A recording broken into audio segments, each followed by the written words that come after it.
All right, well, thank you for inviting me to be with your group this evening. I just probably ought to start with a little bit of introduction. I am a physician here at VCU Health. I'm a neuro-ophthalmologist, and that is obviously a sort of a crossover between the fields of neurology and ophthalmology. It can be approached from either side, so ophthalmologists can become neuro-ophthalmologists or neurologists, and my training is in neurology. And so I've had experience taking care of various neurologic disorders before getting into this subspecialty of optic nerve and related conditions. And I appreciate being invited here today. My goal for this talk is to focus on papilledema. This is what I do more than anything else, and I wanted to kind of make this into sort of like a deep dive into what is papilledema, what actually happens to the nerve, how do we measure papilledema, and then talk about the physiologic basis of the symptoms of papilledema. So it's really speaking about the visual aspects of papilledema. And so before I actually get into my talk, I want to introduce a little concept here. It is only sort of slightly related to my talk, but this is my gimmick that I do when I speak. I found that any good lecture will have a little bit of a little something to sort of break it up a little bit. And so I have found optical illusions to be just a fantastic way to do that.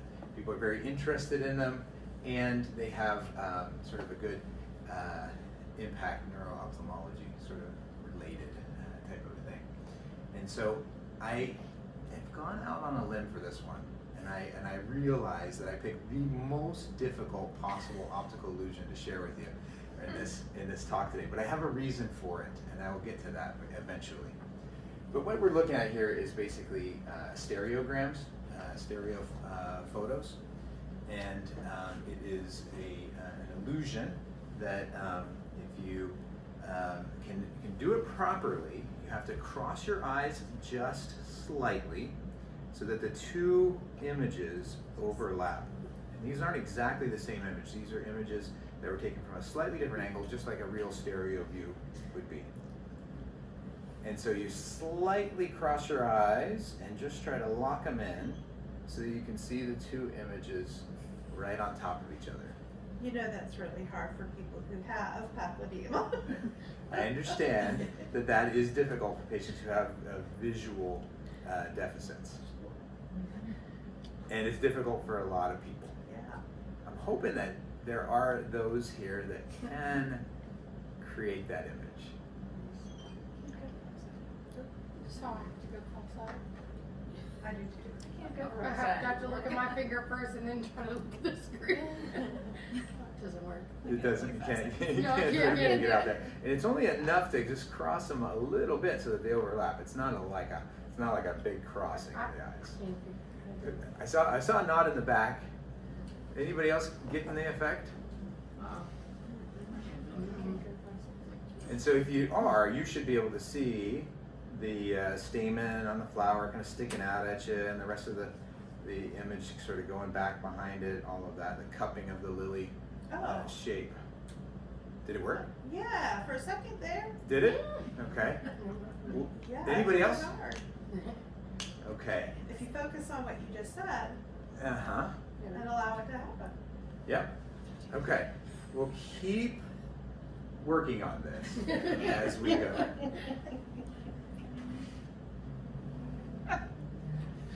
Okay, so our actual topic is papilledema, and the definition that I use is swelling of the optic disc due to intracranial pressure. And I'll get into this shortly. Like, that's not even a very accurate definition, but that's sort of my typical working definition. The important thing is to distinguish optic disc swelling from other things, right? And so there are other disease processes, specifically like inflammation. I get that a lot from my patients. They show up and say, "Oh, I was told I have inflammation of my optic nerves," and papilledema is not inflammation. Both of those things can be swelling, but papilledema is a more specific form of swelling. I guess papillitis is a different specific form of swelling. Ischemic disease, like low oxygen damage to the nerve. There are anatomic variants that just sort of look like they're swollen, anomalous discs, or sometimes people develop calcium crystals inside the nerve. These are all different things that can give that elevated, swollen looking appearance that are not papilledema. We need something related to intracranial pressure. So, why does papilledema occur?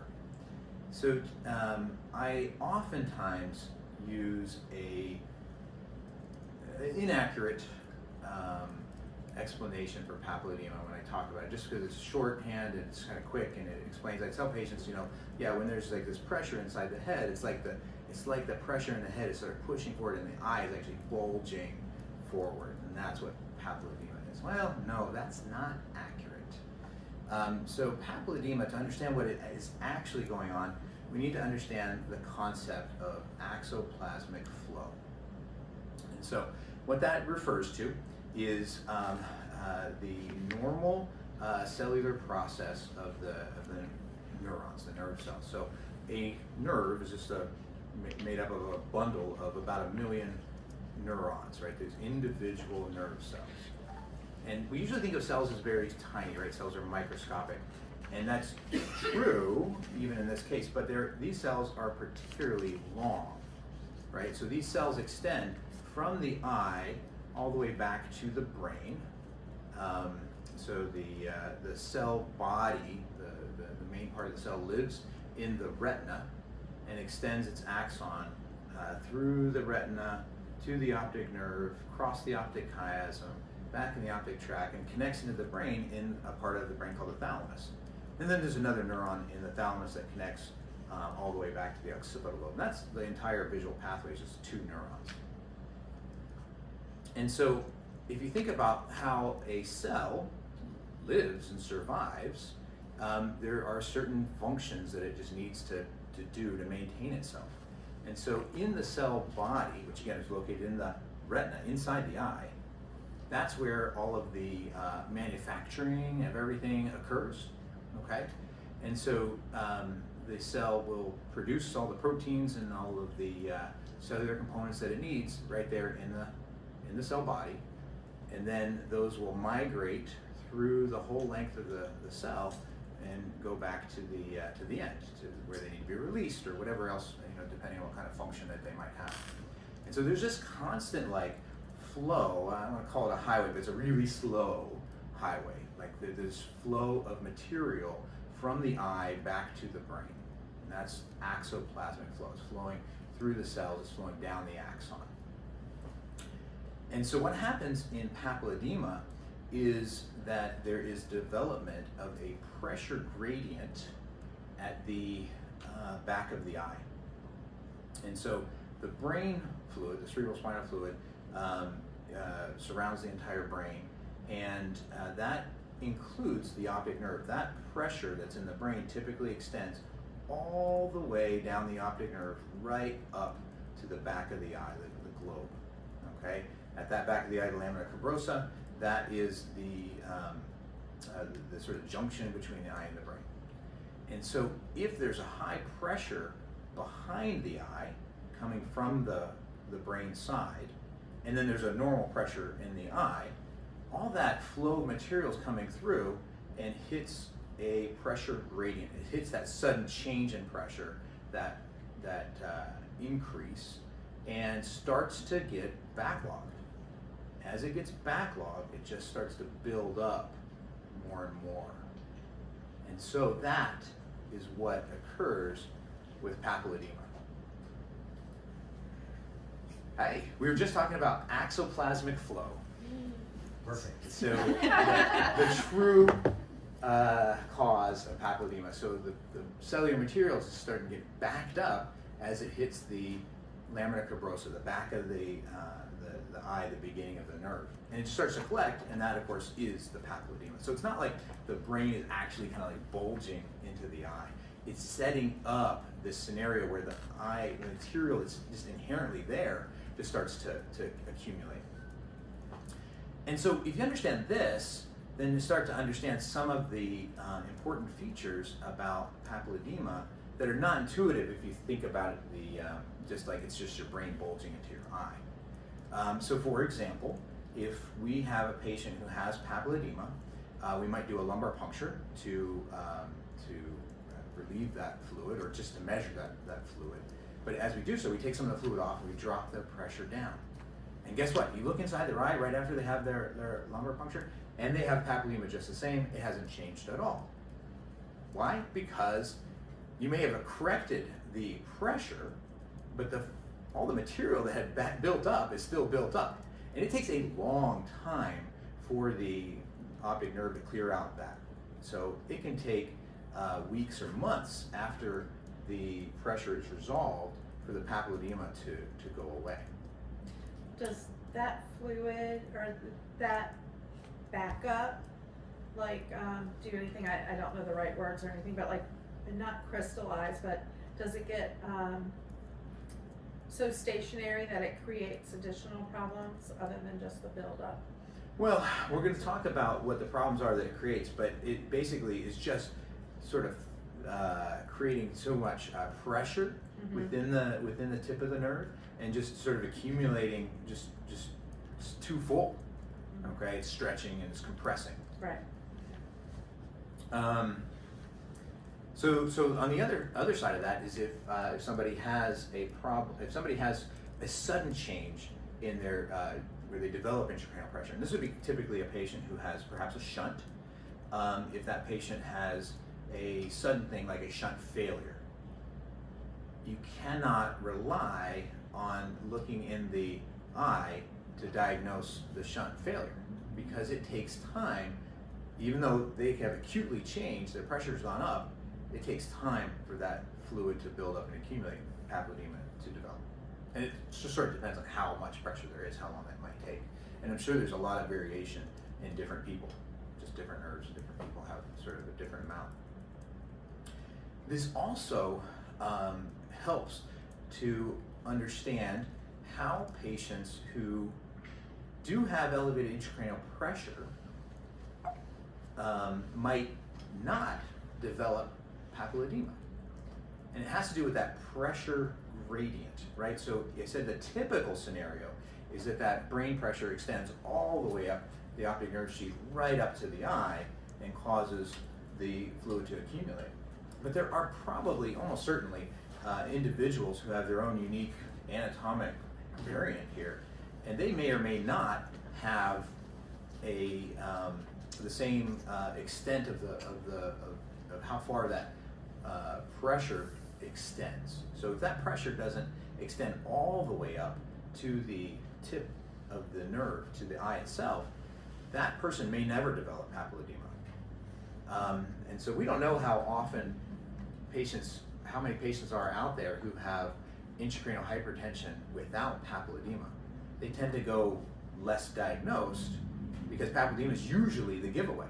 So if they have no papilledema, then they may not be as easy to diagnose.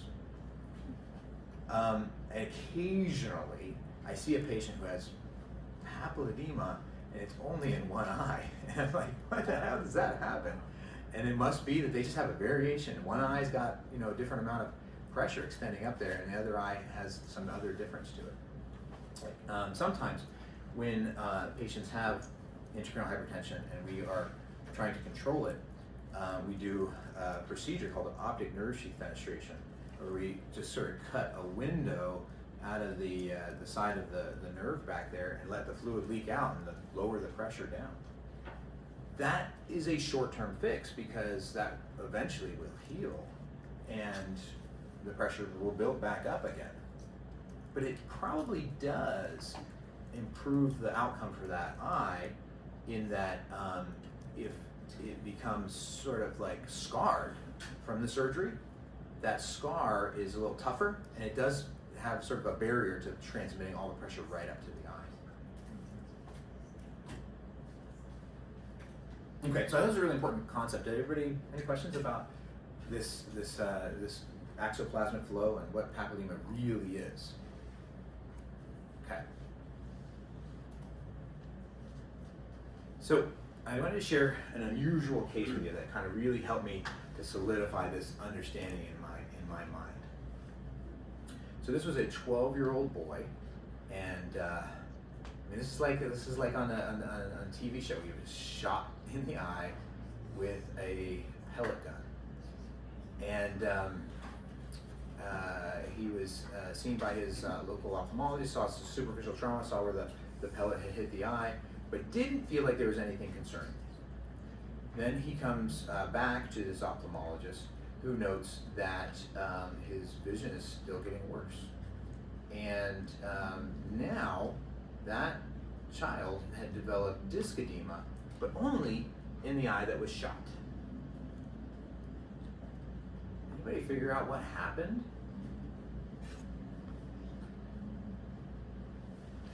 Nerve damage?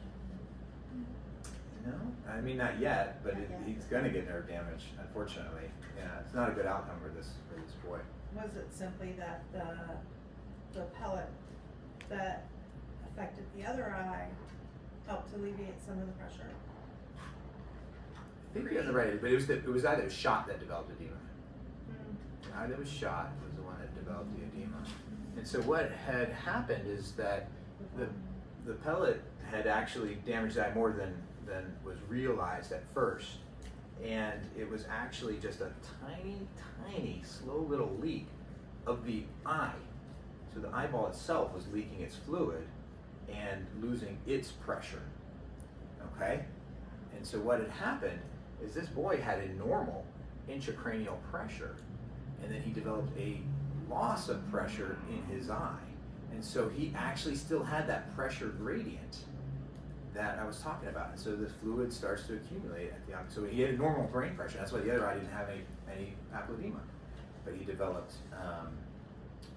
papilledema nonetheless. And so that was a very rare situation, a very unusual case.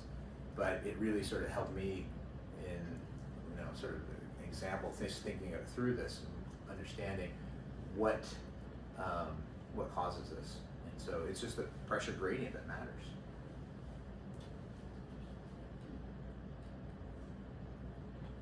Okay, so those who showed up late, this is my attempt to kind of entertain you a little bit. These are optical illusions, and to get the effect, this is tricky. You have to cross your eyes a little bit, just enough so that the two images overlap. And if you can do it, it's a really cool image. Like, we're looking at the Empire State Building here, and you can see sort of the depth of which buildings are kind of in front. You can see the Hudson River way in the back. Do you have any beginner? For those of us who are just like, the headache that I Yeah. have from the first one is already. I apologize for choosing the most difficult possible optical illusion, but this is what you're going to get for this one. And I do have a reason for it, but I'm hoping that as we go, some of us are going to get this.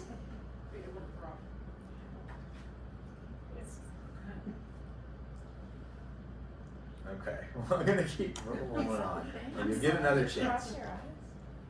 What's that? Should you be able to just cross your eyeballs? Not everybody can, and I know that is that was a possibility when I put that in there. Yeah. But actually, yes, many people can do that. And if you can't, it doesn't mean that you've got any kind of neurologic disorder. But You're just more special. no, okay. So let's talk about papilledema grading. So these are, I'm very proud of this image. This is a slide I put together from pictures from my clinic. And these are all taken on the same camera. And these are all taken at the same level of magnification, okay? And so what we have here are the different levels of papilledema. And starting off with, this is not papilledema, this is grade 0. This is a normal nerve. What we look for on the nerve is, it's got a nice round shape, it's got a nice pink color to it, a little bit of a pale center called the cup. The edges are very distinct. You can see them clearly all the way around. And the blood vessels come out of there. And the blood vessels have a little bit of character to them, but they're relatively smooth in their course. So that would be just normal. And as we start to see papilledema in the low grades, grade 1 and grade 2 are considered low grades, what we're looking at is how blurry the edges of the nerve get. Okay? And so grade 1 is when you start to see some blurring around the edge, but there's at least some part of the nerve that still has a sharp margin. And it's very typically this sort of C shape that looks like that, so it spares one side. And then grade 2 is when that blurriness goes all the way around. And it's completely blurry all the way around. That's grade 2. And grade 1 and 2 is significant as the low grade because that is the least likely to be associated with vision loss. So fairly safe in terms of potential for vision loss. And we move into the higher grades, that's where we sometimes do see patients start to develop vision loss. So grade 3 is when we have the blurriness all the way around like before, but it's so blurry that we're starting to lose track of the blood vessels that are crossing over the edge of the disc. Okay, and so you can see, for example, like right here, like obviously this is here and this is here, but it's hard to see that there's a blood vessel sort of connecting between the two. This is another good example right on the edge of the disc, where it's kind of hard to see the continuity of the blood vessel. So we're just looking at blurriness right now and nothing else. Grade 4 is when the blurriness is so significant that you lose some of the blood vessels even in the center of the disc. Now you'll notice that this nerve has a lot of little red flames or feathers. These are hemorrhages, and that is significant, but it doesn't go into the grading system. It does suggest that it's an acute issue, that this is sort of like a recent development. Does that hemorrhage, is it visual, can you visually see it on an eye? Like, Does the like you patient, just look at somebody? does the patient see something? No. No, this is all deep inside the eye. It's, okay. Yeah, we're looking at the optic Not nerve superficial at all. in the inside of the eye, only visible with a fundoscope or something equivalent. But back to the visibility. So obviously there's a blood vessel right here, right? Like this is a vein. But like where the heck did that come from? Like I can't even see anything connecting back to the center, right? That's how we're gonna go with grade 4. And then grade 5 is pretty uncommon. I've seen it infrequently. It's basically like a complete blurring, like the disruption of the entire visualization. Like I don't see anything on this one. And you see hemorrhages all over this one, right? That's all hemorrhage all around it. The classic description is like a champagne cork, like it's like popping out.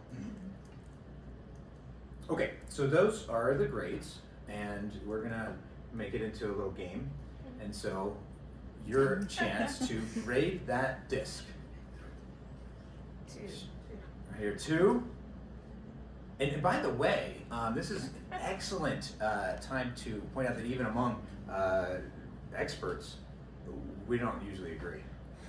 And so I wanted to just point that out, just take everything here with a grain of salt. Like, how valuable is this? If in the IIH treatment trial, sort of the big study, they saw that in expert reading center, that there was a discrepancy among these experts, up to 2 grades of discrepancy.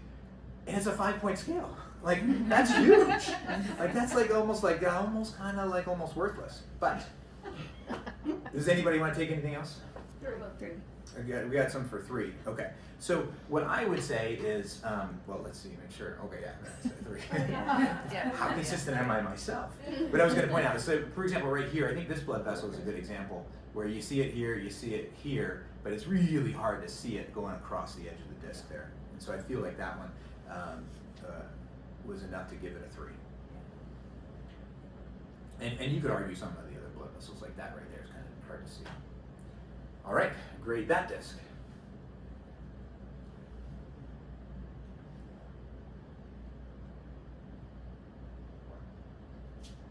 I think some brave soul said 1. Is this a different Okay. I'm looking at the center. Okay. I'm looking at the center. and I was like, no, it's Yeah, no, the nerve is off on the side. Yes, thank you. This is the nerve I was out looking here. at the center. But I was like, what is that? And so I like grade 1 for this as well.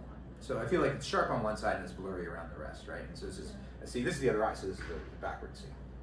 Another finding on this nerve, or this retina fundus, is the venous tortuosity. Remember I said that the vessels were looking pretty smooth?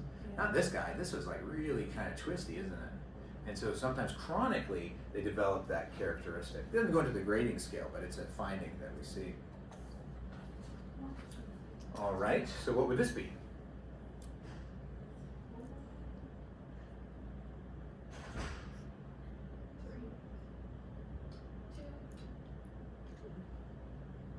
Some 3s. I gave it a 2. And you could probably argue a 3, but I feel like I could see the blood vessels go all the way through.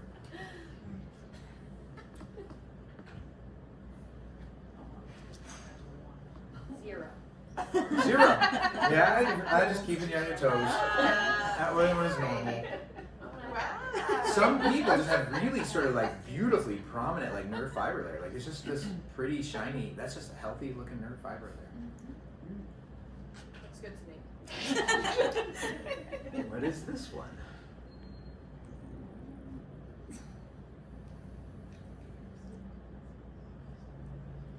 They can be hard. They can be hard. I don't even know the answer to that question. I say 1 to 2, and the reason is, obviously it's a blurry disc on this side, right? And it's not a grade 3 because there's nothing obscuring any blood vessels. So it's somewhere between a 1 or a 2. But the problem is this side of the disc is actually not the disc. What we're looking at here is the edge of the retina, and the pink is the disc. This is the disc, and it gets really hard to just see it there and there. And I just kind of accept we'll take a 1 to 2. How about this one?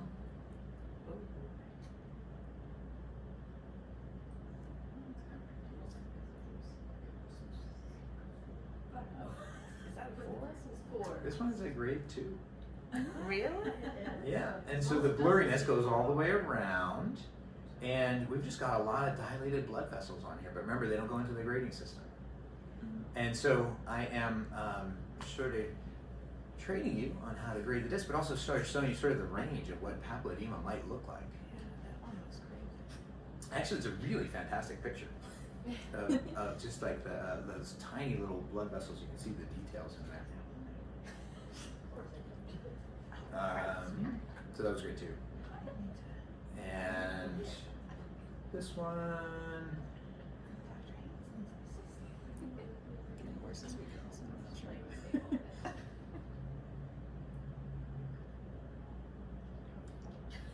Got it in your mind, right?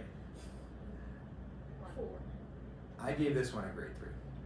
And that's because you can see the vessels in the center, and I felt like you had a hard time seeing some of the vessels on the edge. Like that one, that's a pretty good example right there. That one's hard. I think this might be my last one.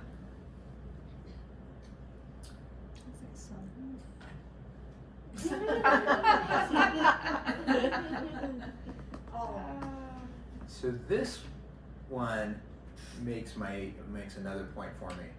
This one is a patient who has been much more swollen, and the swelling's gone down.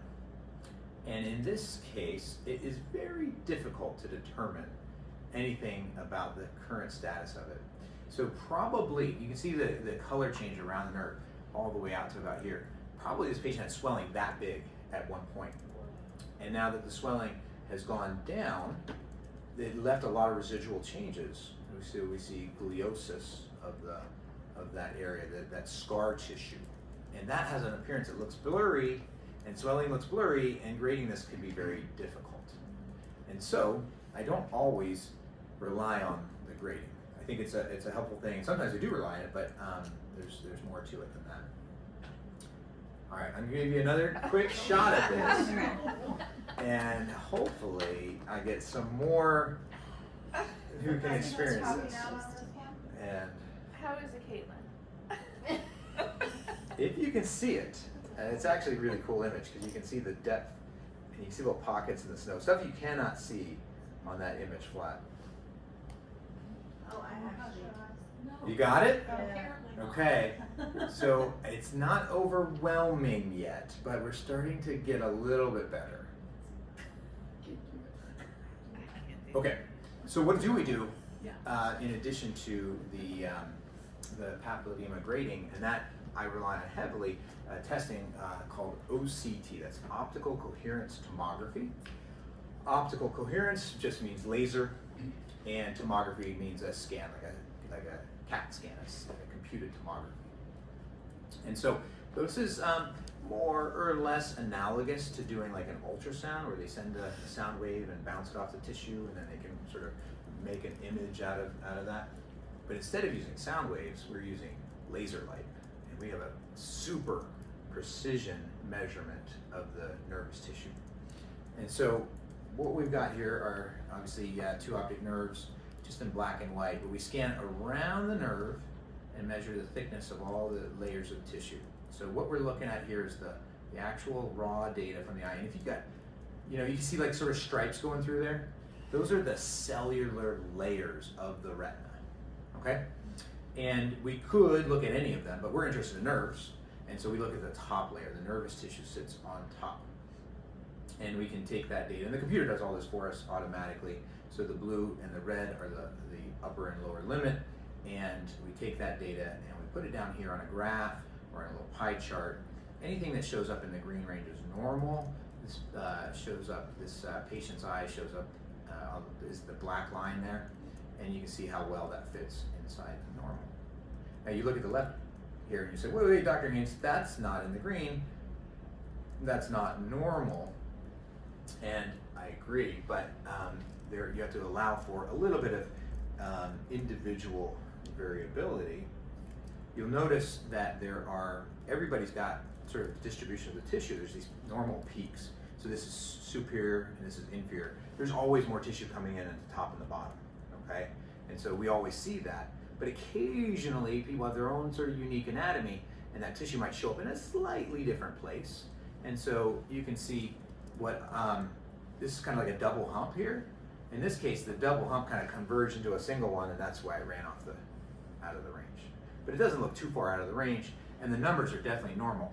Down at the bottom here, G is the global number. It's pretty small there, but I'm reading it for you. It says 103 and 102, and the normal average is a 98. Those are pretty normal looking numbers. So this would be a normal example of OCT. Can I ask you a quick question? Yeah. So when you're looking at the green, what are, where's my question?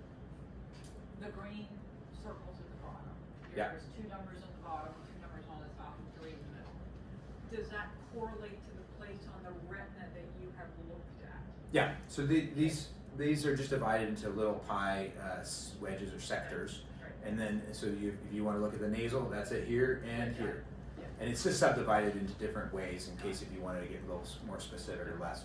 And then I mostly don't look at those because there's too much individual variation, and you can get into the weeds and you can fool yourself into thinking something's wrong. So I just look at the global value, and I look up here and just sort of see how well it fits in sort of inside that range.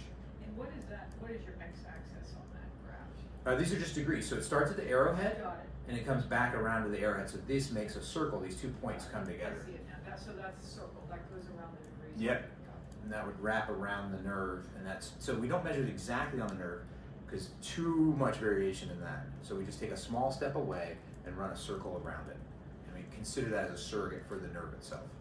This is technically the peripapillary retinal nerve fiber layer, so just adjacent to the nerve. Okay, so if that is a normal one, this is an abnormal one. This is papilledema. And I don't think we should grade it, but I would wager this would probably be a 1 or a 2 just based on looking at the black and white picture. And so what you see is a big difference, right? So you can see that these are a lot thicker than what we were looking at before.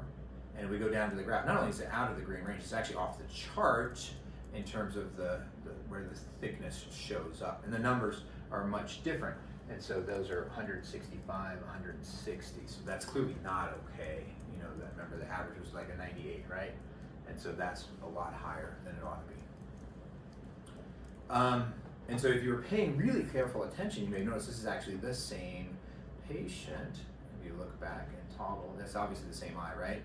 You can see the blood vessel pattern doesn't change one bit, but the nerve pops up, okay? And so this is a patient who developed papilledema and then was started on treatment, and we got the papilledema back down again. And what is interesting to note is that now the patient's numbers are 96 and 94, which means that actually when I said that was normal in the beginning, it wasn't. And that's the problem with a normal range. It's kind of broad. But once you got a patient and they have their own normal, then they can track that and you can follow that very precisely. And the cool thing about this is this is retinal scanning technology, right?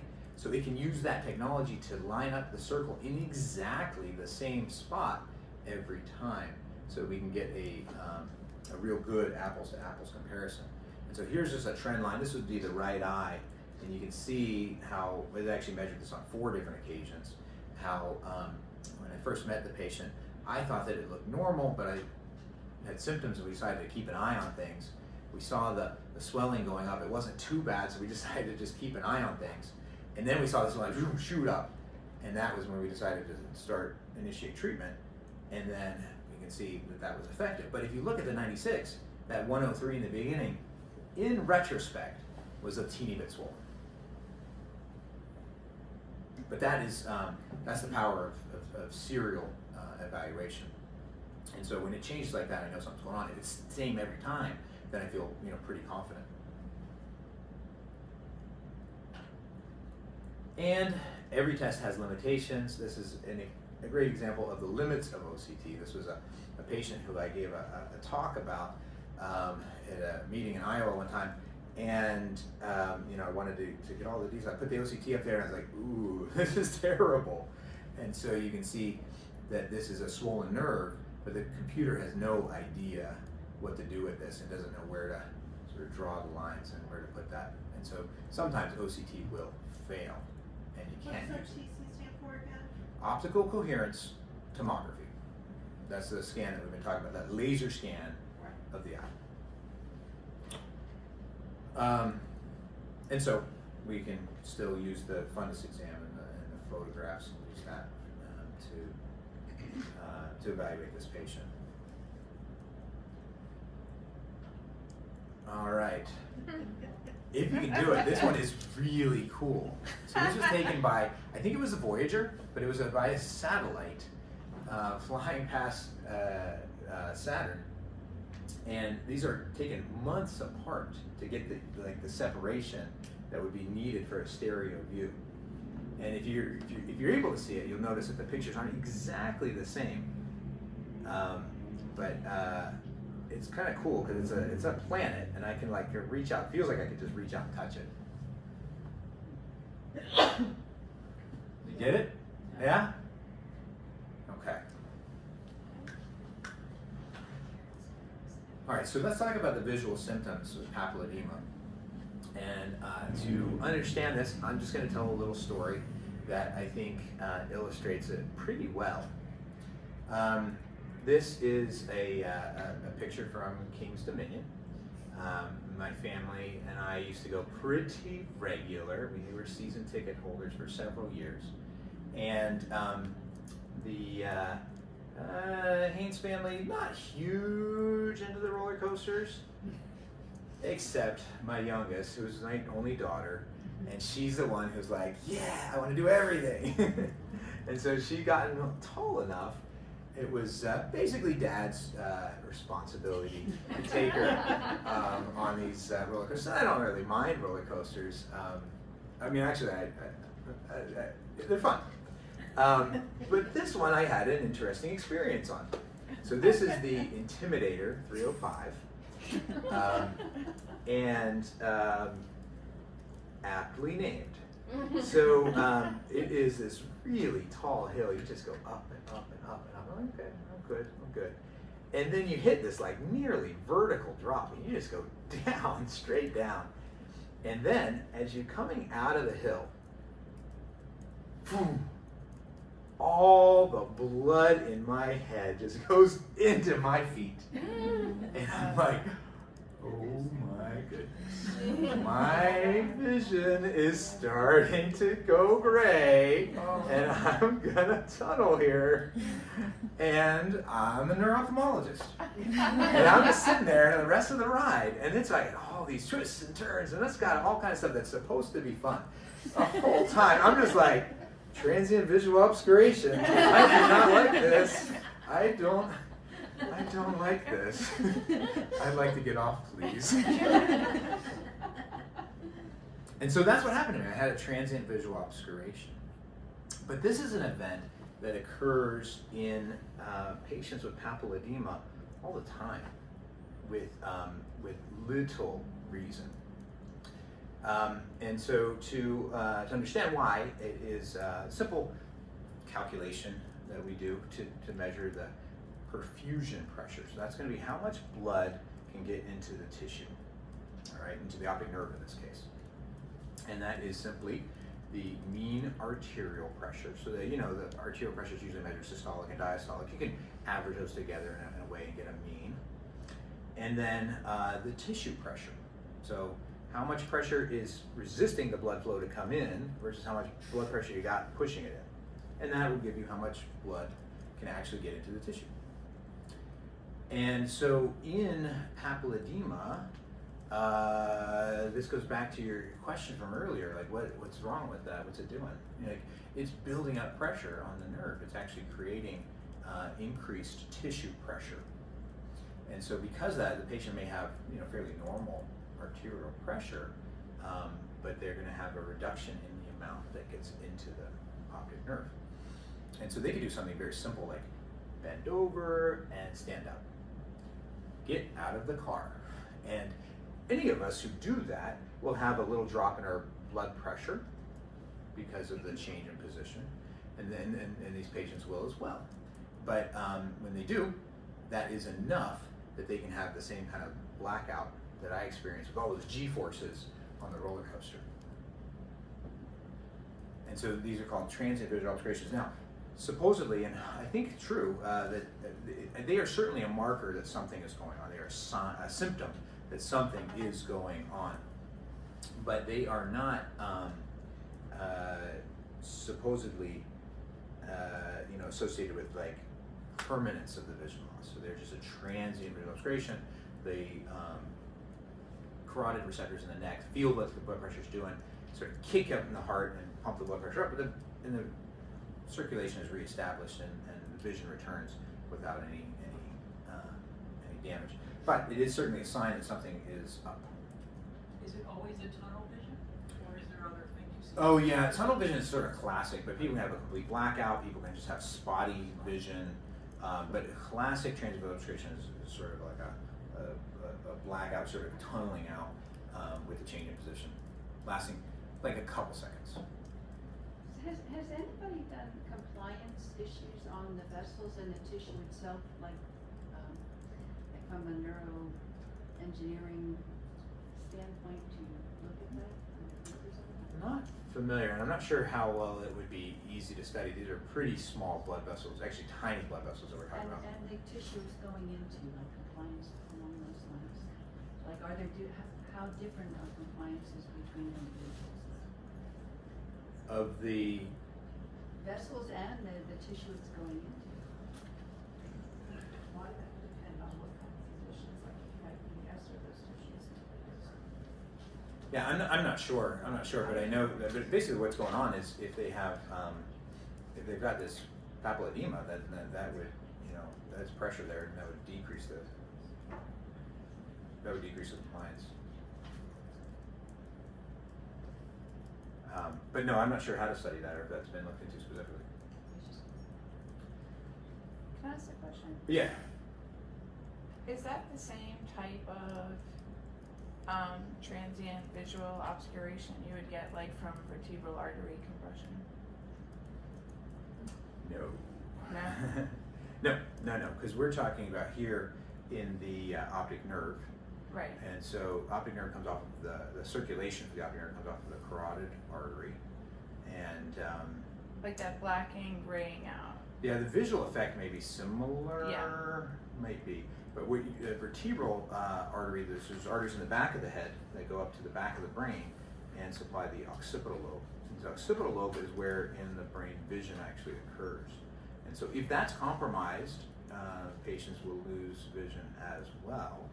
But that's more of like a kind of like a stroke scenario as opposed to the optic nerve. We're talking about the brain location versus the eye. I had something similar happen to me when I was riding a bike and got off of it. And it was exactly what you were describing, and then my vision came back. But I thought it was something related to my spine, but I don't know. Yeah, it could be. And then another thing to sort of definitely aware of is that some patients have comorbid other conditions that might affect their blood pressure, and they may be having spontaneous drops in the blood pressure, dysautonomic type of a thing. And so if the patient is having other symptoms of like pre-syncope, like feeling like they might pass out, that kind of a thing, that's not exactly what I'm talking about, where it's just the supply to the eye itself. But if you just have a decreased perfusion, that's low mean arterial Yeah, pressure. You drop it that. wasn't a pass out feeling, it was just total visual. It Yeah. was bizarre, it was visual. Yeah, and that is the kind of experience that I'm talking about for a transient visual obscuration. Okay, so then the other issue that people can experience are visual field defects. And this is where we get into like, this is potentially irreversible vision loss. And these occur because of the actual damage to the nerve fibers from the swelling, okay? 2 or 3 patterns of what we see. Now, everybody has a blind spot. That is normal to be expected because the optic nerve has to pass through the retina to connect. And so everybody's got a little blind spot. As the nerve swells, the blind spot starts to enlarge as well. So that's the first thing to go. That is not necessarily irreversible. I mean, I've seen it both ways, but that can definitely be reversible. So as the swelling goes back down, the blind spot can go back to normal in size. And then patients can start to develop loss of vision over on the other side. So the blind spot is on the outer peripheral, like the temporal visual field. And then after that, patients start to lose vision on the other side, on the nasal field. And then those start to connect together in a pattern often called an arcuate pattern, where we see these arc shapes of vision loss. So the center is generally spared, and it's sort of this peripheral loss. And that is due to the anatomy of the retinal nerve fiber layer. So this is a sort of drawing version of the retina. So you see the optic nerve there with all of the fibers coming out, and you see the sort of unique anatomy to them. Remember, when we saw that OCT scan and we saw the swelling, it was sort of most prominent was on the top and the bottom, because there's always those peaks there anyway. So you've got the most tissue, that's where you're going to be likely to swell the most, right? Well, that is what, see the top and the bottom here, see if we follow that out, that connects all the way over to the other side. And that is why, when that starts to become damaged, that's why patients start to lose vision over on the other side first, and then it just tracks along the nerve fibers to that, back to the optic nerve, and you get that peripheral vision loss. So arcuate, either above or below, you get this sort of arc shape to the vision. And then that can continue to worsen and lose vision entirely. But that's how it all starts out. So if you look back at the picture here, we have a patient with a very large blind spot, and they're starting to show a little bit of nasal loss here as well. It's the same patient, it's just the other eye. You got a large blind spot. The nasal losses are prominent, but they're starting to show the arc.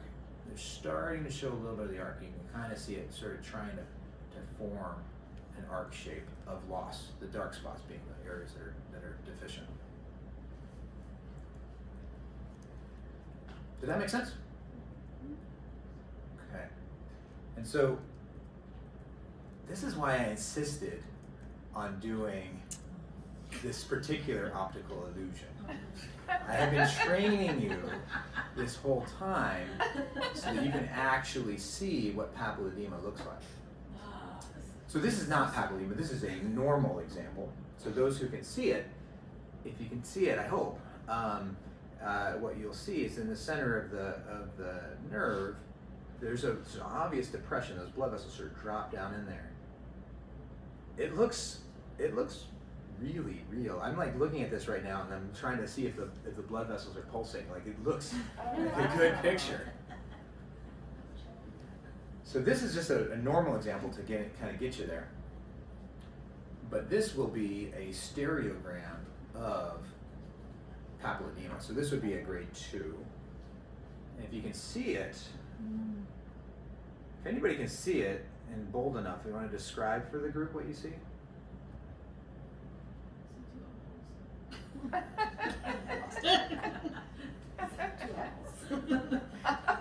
So I will describe it. So still have the cup in the center there. It still exists, but it's just sort of heaped up around it. It looks like a crater, like a volcano, where it's got this sort of edge that's heaped up around that. It just looks blurry on the flat, but when you see it in 3D, it's like sticking out at you. And this is one more. And I just got this one from the internet just to sort of back me up a little bit, but this really is a thing.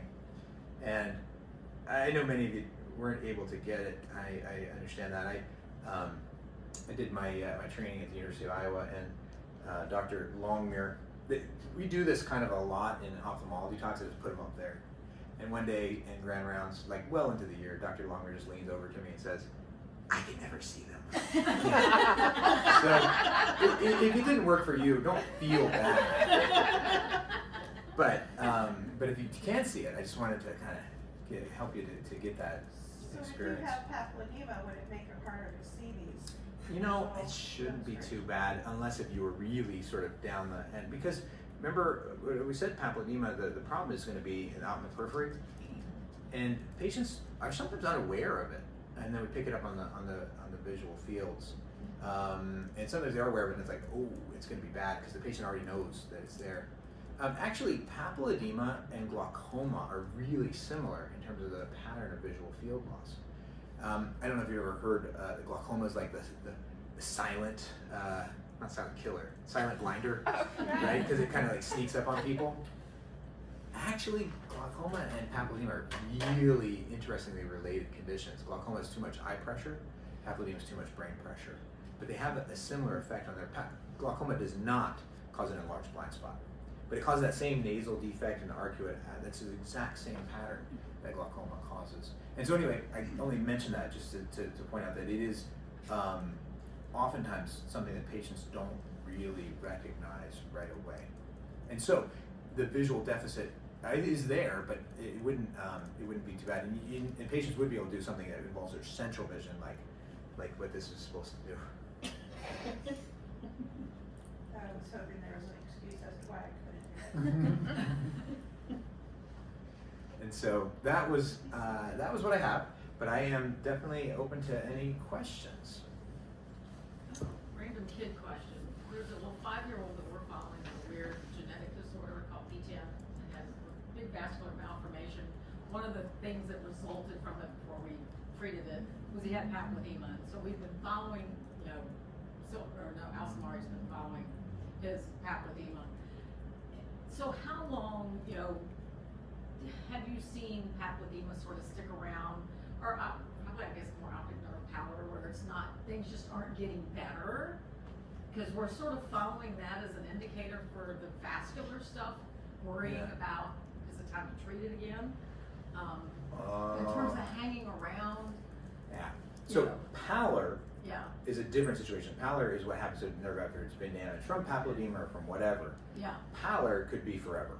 yeah. Okay, so pallor is a chronic feature. But papilledema can vary. And I have had patients with low-grade papilledema for years and years. I mean, I've been practicing for about 13 years, and I would guess I probably have patients who've had papilledema for 13 years. Okay. So it can be very chronic, but that's typically just a very low-grade papilledema. And I think he's got one, from one resulted the other, but he still has a little bit of Yeah. papilledema going on. So you had bad papilledema and it got down to low-grade papilledema, and Yeah. so residual a little bit And- left. and everybody's sort of putting their eggs in this basket, and obviously the parents are, you know, really worried about things that are going on, because we're using that as kind of an indicator Of how of things stuff. are going. So, and, you know, sometimes you gotta talk them off the ledge, of like, this is okay, we see this and it hangs around, and as long as it's not getting worse, that's when we start worrying, is if we see papilledema increasing, then that's our reason. Yeah, usually that's when I'm concerned. It very much depends on the process that we're dealing with. Yeah, he has a weird genetic disorder, so it also, Yeah. that plays into a lot of it as well. But I'm just curious. in general, that's a good question. In general, what's the worst? So we have a kid that comes in with a big brain tumor. They've got horrible papilledema. And like, sometimes people tend to freak out 2 or 3 months later. And you kind of go, well, you kind of got to give it some time for the process. So like, is the With treatment, process? after treatment. Yeah. Yeah. Give it a month or two. If the pressure is controlled and there's no reason for papilledema, it usually resolves in a month or two.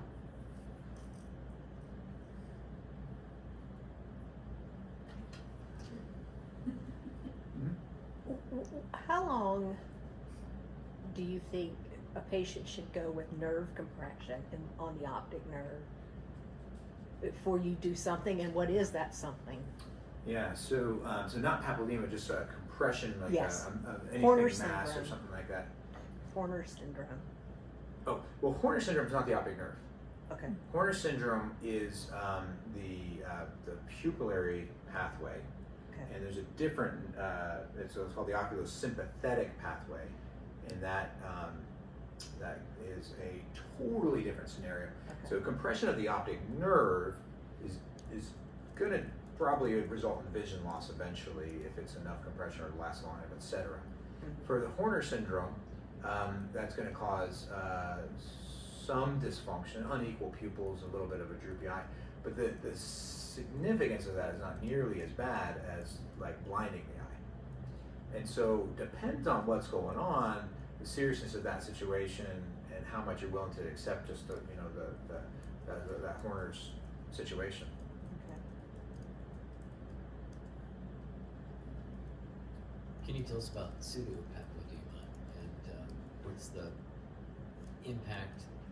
Is there an impact in natural history of that? Yeah, so at the very beginning, we talked about, papilledema is swelling that's due to elevated intracranial pressure, and then we got to rule out, make sure it's not something that looks elevated for something else. And so pseudo papilledema is all of the anything else, okay? But typically, what we refer to is something that is benign, just the shape of the nerve, or those drusen, those are calcium crystals that can be inside the nerve. And I think the shape of the nerve is a good point. So I told you there's 1 million nerve fibers in each nerve, right? If you've got sort of a big opening in the back of the eye, where the nerve comes through, there's plenty of room, and that's why you get that little pale center that I call the cup. It's just the extra space in there. Okay? If somebody has a small opening, they still got 1 million nerve fibers, and they have to pack in there. And because they are packed in there, they can look very sort of elevated.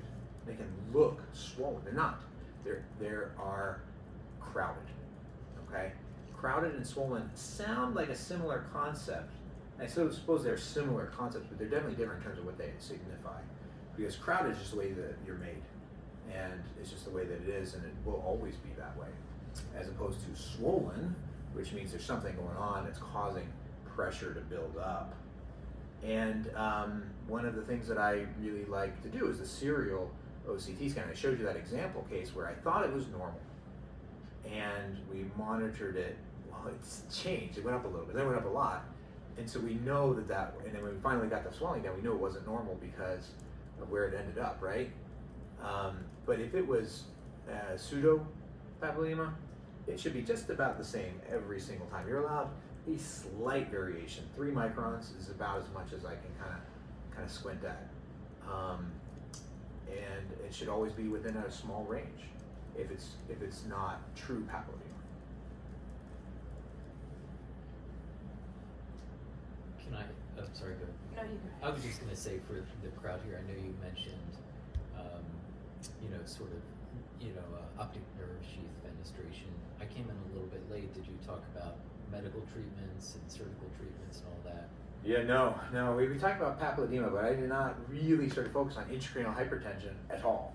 That is the cause of papilledema, and so treatments for that would typically be medical. I mean, we try to treat it medically with different kinds of diuretics and medications that reduce the fluid. So the commonest ones are acetazolamide, Diamox, and topiramate or Topamax, and then furosemide or Lasix.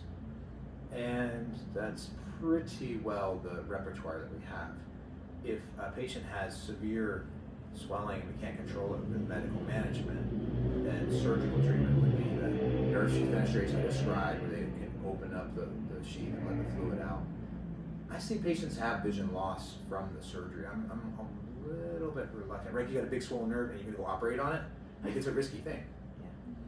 Yeah.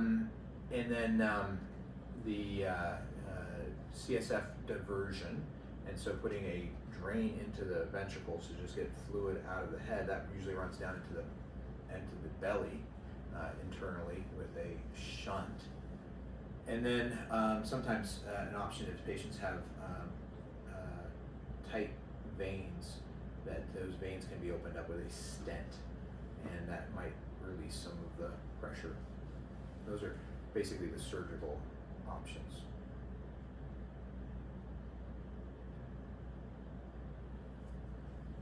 You had a question?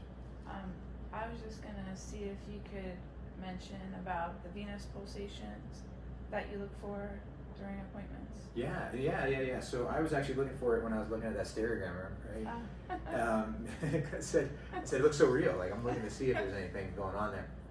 So the veins are sort of thicker, chunky ones here, and then smaller and lighter color of the arteries. The veins are taking the blood from the eye back to the heart eventually, but they go from the eye directly into the head, okay? And so it's a little bit of a clue about what's going on inside the head. So if there is high pressure inside the head, there's gonna be a little bit of back pressure on those veins. And long term, that's how you get the twisting course that we saw on one of the pictures, because there's just so much pressure on those veins, they develop that tortuosity. But if the patient has a normal pressure, you can sometimes see the veins, because they're very low pressure, they kind of, with each heartbeat, a little bit more blood goes through, they kind of ebb and flow.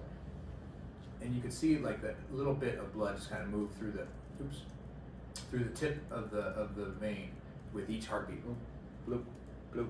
And if you see that, it feels like there's not too much pressure in the head, because that doesn't have the back pressure. It doesn't look distended at all. And so that could be a sign of a normal pressure. If it's not there, it doesn't mean much, because sometimes you just don't see it. It's just not so reliable that we can just hang our hat on it. But if it is there, it feels reassuring. To kind of simplify it a little bit for me, when you have papilledema, how does it affect your day to day? Like question for myself would be, my vision changes throughout the day, fluctuates a great deal. Is that part of it? What are things that can kind of cue us to go back to the doctor? Yeah. And so patients do describe some visual changes, and I don't always have a quantification of it or something like that. It's just the vision's not right, so that's a thing. But the two biggest things are those transient visual obscurations, and then loss of peripheral field that I shared with What about, you. You were talking about the pressure gradient. So if there are so many things that can impact intraocular pressure. So how much does that play a role? So if is that for individual? Does it tend to be a little bit more absolute? Does it tend to be that individual what their usual is, and if there's a change from that, how much? So we usually don't think about the ocular pressure in terms of papilledema. It's sort of an unusual kind of a scenario. I thought it was a really illustrative case, so I described that one. But that was a patient who had basically no eye pressure. So I was, I saw that patient when I was in training as a fellow, and I remember I trained as a neurologist and then did ophthalmology, and we checked eye pressure on every patient as part of the eye workup. And I remember doing the eye pressure on this patient. I'm like, I couldn't get the pressure. And I just thought that I wasn't able to do it. I just didn't know how to do it. It turned out he didn't have a pressure. His eye pressure was like atmospheric pressure. And so it was a really significant, kind of a dramatic case. But people can be on medication. So somebody could be on a steroid and something that lowers intraocular pressure. Yes. As well, taper off the steroid but still be on that. So Yes, and I think theoretically that would impact their papilledema, and if they sort of had papilledema already, lowering the eye pressure could potentially sort of play some role to that. But it's not something that we typically sort of treat. We're certainly not going to increase their eye pressure to treat their intracranial pressure So are you issues. saying that it's not known, or it only matters if it's something dramatic? So my guess to that, I don't know the answer to that. My guess is when it's dramatic like that case. Thank you. You had another question. I was just gonna say, and blurry vision too, right? Yeah, and that's sort of like, yes, I hear that a lot, non-specific Yeah. stuff, like it's just not right, my vision is off. There may be some actual change in the refractive component. I think this is with more severe papilledema, but that brain pressure is actually pushing on the eye. And you can have patients where the back of the eye gets kind of flattened. That means their eye is no longer the same shape, right? The reason that we have a refractive issues is because of the shape of the eye. The eye is designed to be a perfect sphere. If your eye is longer than normal or smaller than normal, you're myopic, nearsighted, or farsighted. And so if the pressure actually squishes your eye, then you're going to change your refraction. Interesting. Transient line.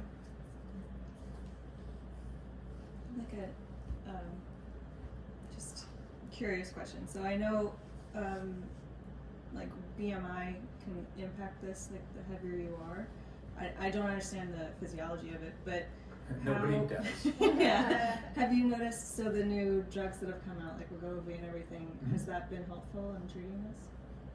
Yeah, so are you asking about me specifically, or is this known to be a thing? Both, I guess. So I've been very interested in that question, and I'm sort of paying attention to my patients. I've never prescribed a GLP-1 agonist yet, and I won't, because it's considered experimental. But it's considered experimental, and there are people who are working on this and doing this, and there is some evidence. There's a group in Birmingham, in England, have done this very thing. They actually they have a device where they implant intracranial pressure monitors into patients long term, and they just leave them in there, and they have a little magic wand, they can read it, and they manage their difficult IH patients with that. And so for the study, they did that with their patients, and they started treating them with the zenatide, which is a similar compound. And they started seeing the pressures going down before the patients lost weight. And so they're like, oh, wait, it's not the weight, it's something else. And so there may be some other factor. It may be some sort of a metabolic syndrome where the weight is part of a metabolic syndrome and the pressure is part of the metabolic syndrome, but the weight and the pressure may not actually be directly tied, you know. So it's interesting. I'm definitely keeping an eye. So if I have a patient who is on those drugs for some other reason, because they have diabetes or for their weight, then I just monitor them. But I've not yet, and I say that yet, because I think that someday we will, but I've not yet prescribed it myself. And we do have to be careful. There are complications, and we saw recently reports of patients with ischemic optic neuropathy from that class of medication. It's an 8-fold risk, which is sounds like a lot, but it's a low risk. 8 times of a low risk is still a low risk.